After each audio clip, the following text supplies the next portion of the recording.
बिस्मिल्लाहिर्रहमानिर्रहीम। Today's topic of discussion is cell death. तो cell death के दो मैकेनिज्म होते हैं, एपोप्टोसिस एंड नेक्रोसिस। तो apoptosis is programmed cell death जिसमें एटीपी इस्तेमाल होता है लेकिन इन्फ्लेमेशन नहीं होती। नेक्रोसिस के एक एक्सीडेंटल सेल डेथ होती है, इन्फ्लेमेशन होती है और इसमें एनर्जी इस्तेमाल नहीं होती। तो एपोप्टोसिस की बात करते हैं। एपोप्टोसिस का मेन पर्पस है कि अनवांटेड डैमेज या एजिड सेल्स हैं उनको निकालना विदाउट इन्फ्लेमेशन। क्लियर। तो जो एपोप्टोसिस होती है वो प्रोग्राम्ड होती है, नेक्रोसिस एक्सीडेंटल होती है। एपोप्टोसिस कंट्रोल्ड सेल डेथ होती है, नेक्रोसिस अनकंट्रोल्ड सेल डेथ है। एपोप्टोसिस में इन्फ्लेमेशन नहीं होती, नेक्रोसिस में इन्फ्लेमेशन होती है। अब एपोप्टोसिस के तीन पाथवे होते हैं, intrinsic pathway, extrinsic pathway and perforin granzyme pathway. Clear, ठीक हो गया। तो ये पाथवे होते हैं, तीन पाथवे होते हैं, इंट्रिंसिक, एक्सट्रिंसिक या परफोरिन गैर एंजाइम पाथवे। जो मर्जी पाथवे चले उसमें मेन एंजाइम एक्टिवेट होते हैं which are called caspases. Caspases ऐसे एंजाइम हैं जो साइटोसोल में होते हैं और प्रोटीन को खा जाते हैं, तो ये सेल की ब्रेक डाउन करवा देंगे। अब एग्जाम में एपोप्टोसिस की मॉर्फोलॉजी पूछी जाती है। तो एपोप्टोसिस में सेल श्रिंक होता है, नेक्रोसिस में सेल फट जाता है। एपोप्टोसिस में क्रोमेटिन की कंडेंसेशन होती है, दिस इज कॉल्ड पिक्नोसिस। मेम्ब्रेन की ब्लैबिंग होती है और एपोप्टोटिक बॉडीज बनती है जिसको मैक्रोफेजेस खा जाते हैं और कोई इन्फ्लेमेशन नहीं होती। क्लियर। तो और एपोप्टोसिस में क्या होता है, देखो जो न्यूक्लियस होता है वो हमेशा बेसोफिलिक होता है, साइटोप्लाज्म हमेशा इओसिनोफिलिक होता है। तो रट्टा मारना कि जो साइटोप्लाज्म है वो डीपली इओसिनोफिलिक हो जाएगा। क्यों? क्योंकि न्यूक्लियस में क्रोमेटिन की कंडेंसेशन हो रही है, दिस इज कॉल्ड पिक्नोसिस, और न्यूक्लियस के टुकड़े बन रहे हैं, दिस इज कैरियोरिग्जिस। लेकिन कोई इन्फ्लेमेशन नहीं होगी क्योंकि सेल मेम्ब्रेन इंटैक्ट होती है।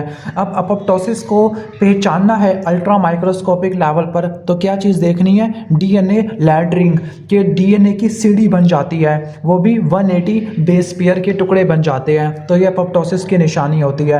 अब इसके तीन पाथवे होते हैं, intrinsic, extrinsic and the perforin गैर एंजाइम पाथवे। जो मर्जी पाथवे चले उसमें कैस्पेज एक्टिव होने हैं। रट्टा मारना, इंट्रिंसिक पाथवे को माइटोकॉन्ड्रियल पाथवे कहते हैं, एक्सट्रिंसिक पाथवे को डेथ रिसेप्टर पाथवे कहते हैं, मौत का दरवाज़ा। क्लियर।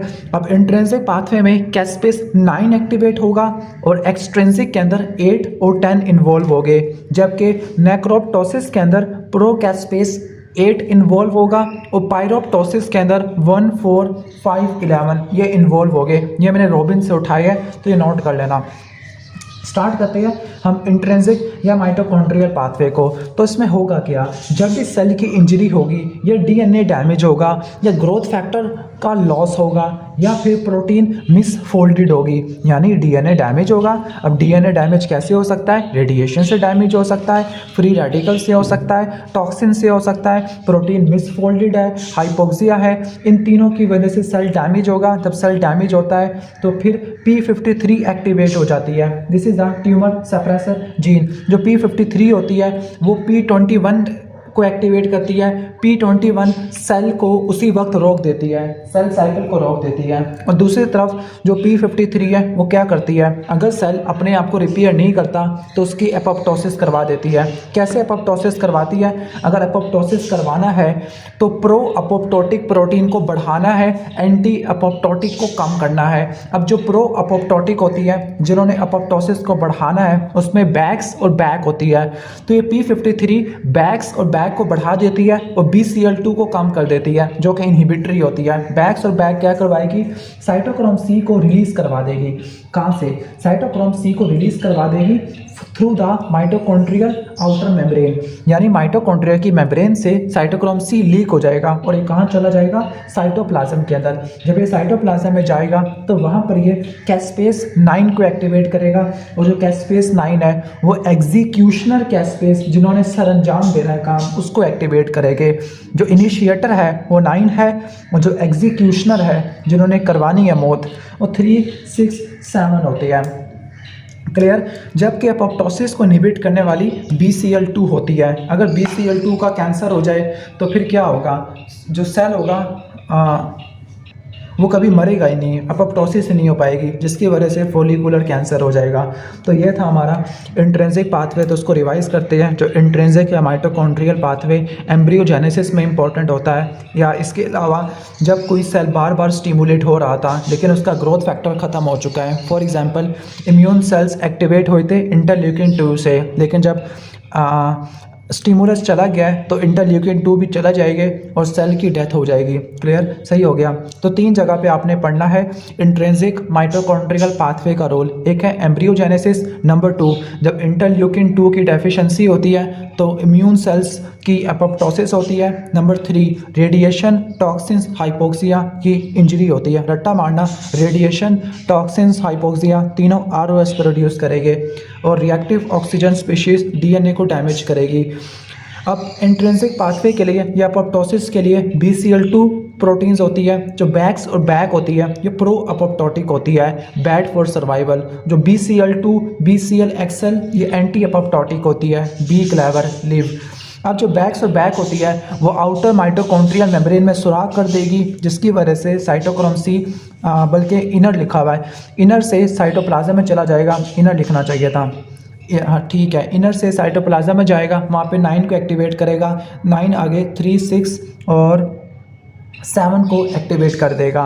जो BCL2 होती है वो इनर माइटोकॉन्ड्रियल मेम्ब्रेन को इम्परमिएबल रखती है, जिसकी वजह से साइटोक्रोम C लीक नहीं होता और एपोप्टोसिस इनहिबिट हो जाती है। लेकिन अगर BCL2 का ट्यूमर हो जाए which is called follicular lymphoma 14-18 की ट्रांसलोकेशन होती है, तो फिर क्या होगा, कैस्पेस एक्टिवेट नहीं हो पाएगी, अपोप्टोसिस नहीं होगा, कैंसर हो जाएगा। नेक्स्ट इज एक्सट्रिंसिक पाथवे या डेथ रिसेप्टर पाथवे, क्योंकि इसमें जो सिग्नल्स आ रहे हैं वो बाहर से आ रही है और जो रिसेप्टर है this is called death receptor pathway.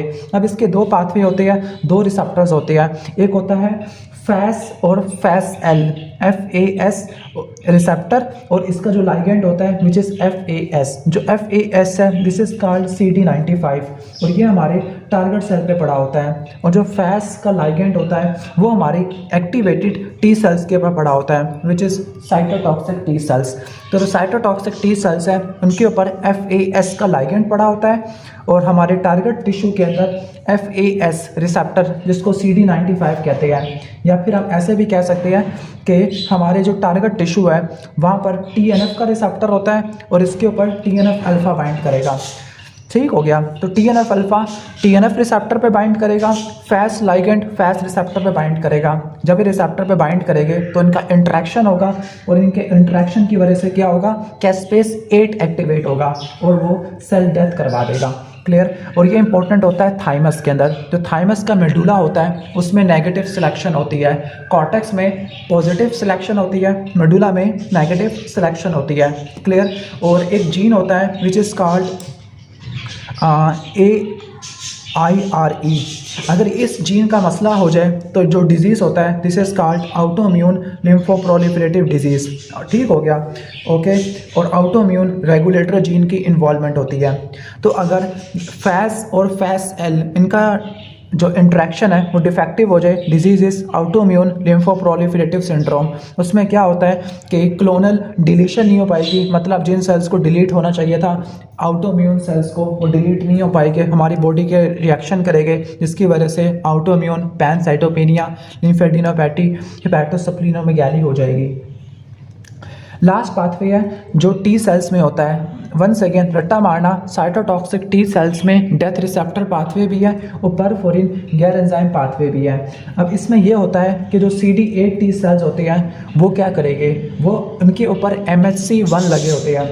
ठीक हो गया। वो हमारे बॉडी के सेल्स के ऊपर MHC1 लगे होते हैं, उसके ज़रिए ये पहचानते हैं कि ये हमारा सेल ट्यूमर इन्फेक्टेड तो नहीं है या वायरस इन्फेक्टेड तो नहीं है। जो वायरस इन्फेक्टेड सेल या ट्यूमर सेल इनके ऊपर MHC1 लगे होते हैं, ये इसको रिकॉग्नाइज करते हैं, रिकॉग्नाइज करने के बाद सुराग करते हैं वाया परफोरिन्स, और जो गैर एंजाइम्स होते हैं वो एंटर होते हैं और कैस्पेस को एक्टिवेट कर देते हैं। सो साइटोटॉक्सिक टी सेल और नेचुरल किलर सेल, 2 तरह के सेल को मारेंगे, वायरस इन्फेक्टेड सेल को और दूसरा ट्यूमर सेल्स को। तो ये था एपोप्टोसिस के बारे में, तो उम्मीद है कि समझ आ गया होगा। क्लियर। तो रट्टा मारना, जो इंट्रिंसिक पाथवे है वो इनहिबिट होता है bye follicular lymphoma, BCL2, 14-18 translocation. अगर फैस और FASL इनकी म्यूटेशन हो जाए तो ऑटोइम्यून लिम्फोप्रोलिफरेटिव सिंड्रोम हो जाएगा। फिर मैंने ये बताया कि जो इनिशिएटर कैस्पेज होते हैं, इंट्रिंसिक में 9 होता है, एक्सट्रिंसिक में 8 होता है, एग्जीक्यूशनल कैस्पेज 3, 6, 7 होते हैं। क्लियर। एपोप्टोसिस में जब आप इलेक्ट्रोफोरेसिस कराएंगे तो DNA लैडरिंग मिलती है, और फिर ये बताया था कि जो P53 है वो इंट्रिंसिक पाथवे को ट्रिगर करता है जब DNA डैमेज होता है, और माइटोकॉन्ड्रिया इंट्रिंसिक पाथवे में, जबकि जो डेथ रिसेप्टर होते हैं वो एक्सट्रिंसिक पाथवे में इन्वॉल्व होते हैं। Next important concept is necrosis. तो जो नेक्रोसिस होती है, this is uncontrolled pathological accidental cell death होती है। और नेक्रोसिस में क्या होता है, मेम्ब्रेन डैमेज होती है। जब मेम्ब्रेन डैमेज होती है तो सेल के कंपोनेंट्स लीक हो जाते हैं। जब सेल के कंपोनेंट लीक हो जाएंगे तो ये आसपास वाले सेल्स को डैमेज करेंगे, तो आपको लोकल इन्फ्लेमेशन भी देखने को मिलती है। अब जो नेक्रोसिस की जो चेंजेस होती है, न्यूक्लियस में 3 चेंजेस होती है जो इरिवर्सिबल सेल इंजरी में बताई थी। पिक्नोसिस जिसमें श्रिंकेज होती है, कैरियोलिसिस जिसमें फ्रेगमेंटेशन होती है, एंड कैरियोलाइसिस जिसमें क्या होता है, न्यूक्लियस डिसॉल्व हो जाता है, और साइटोप्लाज्म में इओजिनोफिलिया हो जाता है। वाई? बिकॉज प्रोटीन डीनेचर हो रही है और RNA लॉस हो रहा है। क्लियर। अब नेक्रोसिस की बहुत सारी टाइप्स होती है, ये कोआगुलेटिव, लीकोफेक्टिव, केजियस, फैट। अब एग्जाम के अंदर इनके एग्जाम्पल्स ज़रूर पूछी जाती है। रट्टा मारना कि हमारी पूरी बॉडी में जिस जगह पे इन्फाक्शन होगा, इस्कीमिया की वजह से इन्फाक्शन होगा, तो उसमें कोआगुलेटिव नेक्रोसिस होगी, सिवाय CNS के अंदर उसमें लीकोफेक्टिव होगी। तो ischemia in infarction in most organs except brain, तो वहाँ पे कौन सी होगी, कोआगुलेटिव। लेकिन ब्रेन के अंदर लीकोफेक्टिव नेक्रोसिस होगी। अब होता क्या है, कोआगुलेटिव नेक्रोसिस क्यों होती है, जब भी इस्कीमिया होगा या इन्फाक्शन होगा तो सेल की इंजरी होगी ड्यू टू हाइपोक्सिया। जब इंजरी होती है तो जो एंजाइम्स होते हैं, प्रोटीन्स होते हैं, वो डीनेचर हो जाते हैं। जब वो डीनेचर हो जाएंगे, जो तोड़ने वाली चीज़ें हैं वही डीनेचर हो गई है, तो जो प्रोटियोलाइसिस है वो ब्लॉक हो जाती है। मतलब सेल को खाने वाले एंजाइम ही डीनेचर हो गया है, जिसकी वजह से सेल का जो आर्किटेक्चर है वो प्रिजर्व रहता है। सेल की आउटलाइन आपको बहुत अच्छे से नज़र आती है, लेकिन न्यूक्लियस डिसॉल्व हो जाता है ड्यू टू कैरियोलाइसिस। और ये जो सेल्स होते हैं ये इओजिनोफिलिक डाई को लेना पसंद करते हैं, तो सेल कैसा नज़र आएगा, इओजिनोफिलिक, यानी आपको पिंकिश सा सेल नज़र आएगा, रेड या पिंक कलर का। अब इसकी एग्जांपल क्या होती है, MI, रीनल इन्फाक्शन, सप्लीनिक इन्फाक्शन, और ये क्यों होता है, प्रोटीन डीनेचरेशन की वजह से। Next is liquefactive. अब ये देखने को मिलती है बैक्टीरियल एब्सेस में और CNS इन्फाक्शन के अंदर। अब इसमें क्या होता है, इसमें जो न्यूट्रोफिल्स होते हैं वो लाइसोसोमल एंजाइम्स रिलीज करेंगे। अब जो एंजाइम्स हैं वो सेल की डायलेशन करना शुरू करेंगे, जिसकी वजह से सेल का आर्किटेक्चर लॉस हो जाएगा, वो पस बन जाएगी in case of infection. Clear. तो अर्ली चेंजेस में क्या मिलेगा आपको, सेल की डेब्रिस मिलेगा, कूड़ा मिलेगा, और मैक्रोफेजेस मिलेंगे। और लेट स्टेजेस में आपको सिस्टिक एरियाज और कैविटेशन मिलेगी CNS में। और अगर बैक्टीरिया इन्फेक्शन है तो आपको पस देखने को मिलेगी। Next is caseous necrosis. This is just like cheese like आपको देखने को मिलेगी अपीयरेंस। अब ये आपको हर वो डिजीज़ में देखने को मिलेगी जिसमें ग्रैनुलोमा बनता है। क्लियर। ठीक हो गया। इसमें कोआगुलेटिव और लीकोफेक्टिव नेक्रोसिस दोनों होती है, ग्रैनुलोमेटस इन्फ्लेमेशन होती है। क्लियर। ठीक हो गया। अब इसके एग्जांपल है, TB है और कुछ फंजाई है। Mnemonic is histoplasma nocardia, HI से हिस्टोप्लाज्मा, N से नोकार्डिया, T से TB। इसमें जो मैक्रोफेज होते हैं वो इन्फेक्टिव ऑर्गेनिज्म के अराउंड दीवार बना लेते हैं, विच इज कॉल्ड ग्रैनुलोमा होते हैं। तो एक पूरा ग्रैनुलोमा बनता है और उसके सेंटर में चीज़ लाइक ग्रॉस अपीयरेंस होती है, सॉफ्ट फ्राइबल चीज़ी मटेरियल होता है। और इसमें ग्रैनुलोमा के अंदर एपिथेलियोइड मैक्रोफेजेस होते हैं और लैंगहैन जाइंट सेल्स होते हैं। Next is fat necrosis. अब फैट नेक्रोसिस एंजाइमेटिक भी हो सकती है, नॉन एंजाइमेटिक भी हो सकती है। एंजाइमेटिक के अंदर एक्यूट पेनक्रियाटाइटिस है, रट्टा मार लो। एक्यूट पेनक्रियाटाइटिस में जो पैरेन्काइमा है उसकी लीकोफेक्टिव नेक्रोसिस है, लेकिन जो पेरी पेनक्रियाटिक फैट है उसकी फैट नेक्रोसिस होती है। नॉन एंजाइमेटिक के अंदर ट्रॉमेटिक ब्रेस्ट इंजरी आ जाएगा। क्लियर, सही हो गया। तो इसमें आपको चाकी वाइट डेपोजिट देखने को मिलेंगे विच इज़ कॉल्ड सेपोनिफिकेशन। तो एक्यूट पेंक्राटाइटिस एंजाइमेटिक और ब्रेस्ट ट्रॉमा नॉन एंजाइमेटिक है। और जब पेनक्रियास डैमेज होता है तो लाइपेज प्रोड्यूस करता है, लाइपेज टैग को तोड़ेगा, फ्री फैटी एसिड कैल्शियम से बाइंड करेगा, सेपोनिफिकेशन होती है, साबुन बनता है, चाकी वाइट डेपोजिट होती है। इसमें आपको आउटलाइन होती है डेड फैट सेल्स की जिनके पेरिफेरल न्यूक्लियस नहीं होता, और फैट की सेपोनिफिकेशन होती है जो कि डाई लगाने पर डार्क कलर के देखने को मिलेंगे। Next is fibrinoid necrosis. ये हर वो कंडीशन में होती है जो ऑटोइम्यून डिजीज़ होते हैं जिसमें एंटीजन एंटीबॉडी का कॉम्प्लेक्स बनता है। जब एंटीजन एंटीबॉडी का कॉम्प्लेक्स डेपोजिट होगा तो उसकी वजह से क्या होगा, ब्लड वेसल डैमेज होगी और जो फिब्रिन है वो वेसल की वाल में डेपोजिट हो जाएगा। वैसे इसने दो मैकेनिज्म लिखे हैं, इम्यून मीडिएटेड और non immune mediated. Immune mediated के अंदर हर वो डिजीज़ है जिसमें इम्यून कॉम्प्लेक्स डेपोजिट होगा, like rheumatic heart disease, SLE, polyarteritis nodosa. Non immune के अंदर हाइपरटेंसिव इमरजेंसी जिसको मैलिग्नेंट हाइपरटेंशन कहते हैं, प्रीक्लैम्सिया आ जाएगा। और antigen antibody immune complex deposit हो रहा है, that is why this is type 3 hypersensitivity. और जो फिब्रिन है वो डैमेज वैसल से लीक कर जाएगा।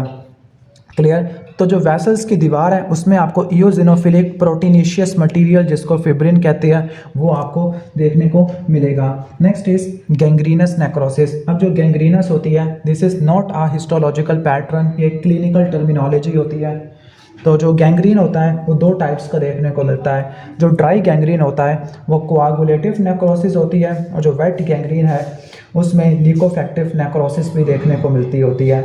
अब जो गैंग्रीन का वर्ड होता है दो जगह पे अप्लाई होता है, एक लिम्स के लिए और दूसरा GIT के लिए, या फिर गैंग्रीन क्रॉनिक इस्कीमिया के बाद भी देखने को मिलती है। तो जो ड्राई गैंग्रीन है उसमें इस्कीमिया होता है, वेट के अंदर सुपर इन्फेक्शन देखने को मिलते हैं।